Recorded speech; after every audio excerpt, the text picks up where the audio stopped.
ইমানের পথে অবিচল থেকে আমার মরণ যেন হয়।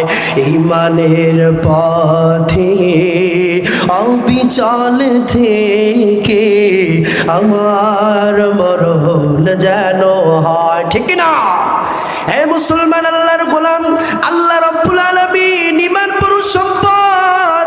ওই সাহাবায়ে কেরাম যখন চাচাকে এই কথা বললেন, ও চাচা,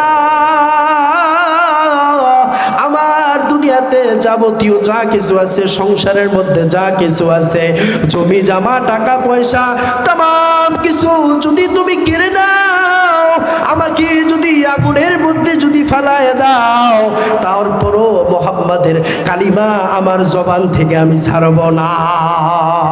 আল্লাহু আকবার। সাহাবায়ে কেরাম যখন এই কথা বললেন, তার চাচা প্রশ্নের উত্তর দিলেন, ও ভাতিজা আমার, তাহলে তুমিও আমার শেষ কথা শুনে রাখো।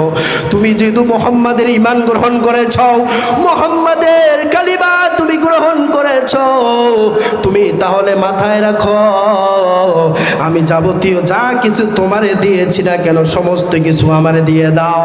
ওই সাহাবী এক সেকেন্ড দেরি করেন নাই, জমি জমা যাবতীয় যা কিছু আছেন না কেন সমস্ত কিছু তার চাচাকে দিয়ে দিয়েছেন।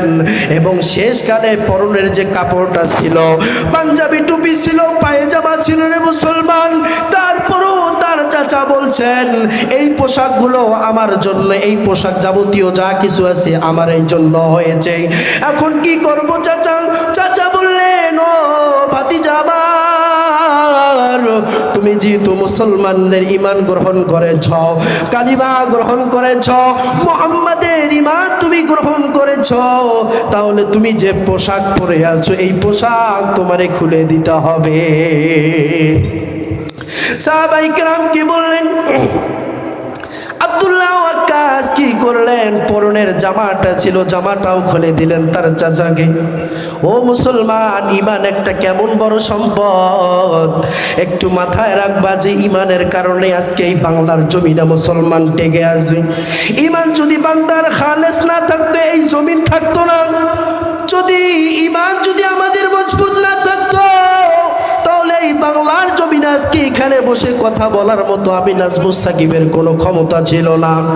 এই কথা যখন বলার পর তার পরনের মধ্যে যে পাঞ্জাবি ছিল রে বান্দা, এই পাঞ্জাবিটা আবার তার চাচাকে খোলায় দিলেন। এই পাঞ্জাবি যখন